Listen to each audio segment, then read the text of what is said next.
Welcome all of you to my channel. I hope you fun when you learn English. Will technology redefine what it means to be human? A deep dive conversation with futurist Dr. Noah Grant. A rainy morning in San Francisco. The sound of soft jazz floats through the air of a quiet cafe. Two figures sit near the window. Emily Carter, a technology journalist known for her thoughtful interviews, and Dr. Noah Grant, a well-respected futurist and author of the best-selling book, The Self Beyond Silicon. Emily adjusts her recorder and leans in, eyes focused, ready to begin. Emily: Dr. Grant, thank you for being here today. I know your schedule is packed, especially with your upcoming lecture series at MIT. Dr. Grant, smiling: Thank you, Emily. I always make time for conversations like this. They're the real labs where ideas evolve. Emily: Let's begin with the heart of the matter. Today, more than ever, the question arises, will technology fundamentally change us? Not just how we live, but who we are. Dr. Grant: That's the essential question of the 21st century, isn't it? Technology is no longer a set of external tools. It's becoming an extension of our minds, our identities. So yes, I believe it's already changing us, not superficially, but at our core. Emily: Can you explain what you mean by core? That feels like a profound claim. Dr. Grant: Sure, when I say core, I mean the fundamental attributes that define human beings. Memory, emotion, attention, decision-making, and even ethics. These are no longer untouched by technology. Our smartphones, AI tools, social media, they reshape how we remember, how we empathize, how we prioritize, and how we perceive truth. Emily: That sounds a little frightening. Do you see it as positive or negative? Dr. Grant: Neither, or rather both. Technology, like fire, can warm your house or burn it down. It's not about the tool. It's about the hand that wields it, and more importantly, the mind behind that hand. What frightens me isn't technology itself, but the speed at which it's outpacing our moral imagination. Emily: Let's zoom in on a few examples. How do you think AI is altering our memory? Dr. Grant: Great question. Let's start with external memory. We used to store information in our heads: phone numbers, addresses, birthdays. Now we store them in cloud services or rely on smart assistants. That seems convenient, but it's also redefining our brain's relationship with memory. Then there's internal memory, the kind that shapes identity. Algorithms now remind us of our memories via photos or videos, but what we recall is curated by machines, not chosen by us. That subtly shifts how we interpret the past. Emily: You're saying that even our perception of who we were is now partially machine-edited? Dr. Grant: Exactly. When Facebook reminds you of a memory from 7 years ago, it's not neutral. It's algorithmically chosen, maybe because you liked it or others did. But what about the memories you need to grow, the ones that hurt? Machines aren't curating for healing, they're curating for engagement. Emily nods slowly. That's chilling when you say it like that. So let me ask this: is technology leading us toward greater freedom or greater control? Dr. Grant leans forward. The paradox of the digital age. Technology was sold to us as freedom. Freedom to connect, express, explore, and yes, it's done that. But it's also created new kinds of control: data surveillance, addictive design, echo chambers. Freedom without awareness becomes a cage you don't realize you're in. Emily: We often say, I choose to use social media, but are we really choosing? Dr. Grant: Only if we understand the cost. If you enter into an agreement knowing what you're trading, it's a choice. But most people don't realize they're trading privacy, attention, even parts of their identity. That's not choice. That's consent by confusion. Emily, let's talk about identity. In your book, you mentioned that technology doesn't just extend the self, it splinters it. Can you expand on that? Dr. Grant, certainly. We used to have a fairly unified sense of self.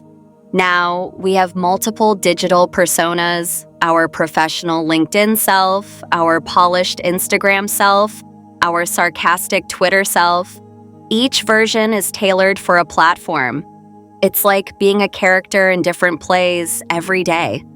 Over time, this fragmentation can make people feel less whole. Emily, do you see that fragmentation affecting younger generations more? Dr. Grant, absolutely. Imagine being 14 and growing up in a world where your worth is tied to likes, shares, and follower counts. That creates a performance-based identity, which can be exhausting and even dangerous for mental health. Many teens feel like they exist more online than in real life. Emily, so where are we heading? Towards something dystopian? Dr. Grant, not necessarily. I don't subscribe to either utopia or dystopia. I believe we're heading toward a hyper-reality, a blend of human desires and machine logic. The outcome depends on how awake we remain during the ride. Emily, intrigued. Define hyper-reality for us. Dr. Grant, hyper-reality is a term borrowed from Baudrillard. It describes a world where simulations feel more real than the real. Think of how filters can make a sunset look better than the actual one. Or how a virtual conversation might feel more intimate than a face-to-face one. Over time, people may start to prefer the simulation. Emily, are we at risk of losing something fundamentally human? Dr. Grant, yes, but we don't have to. The danger lies in forgetting that machines are means, not ends. We shouldn't let them define beauty, connection, or meaning. We must anchor ourselves in timeless values while navigating new terrain. Emily, that sounds poetic and necessary. So let's pivot a bit. What role do artists and creators play in this tech-saturated world? Dr. Grant, a vital one.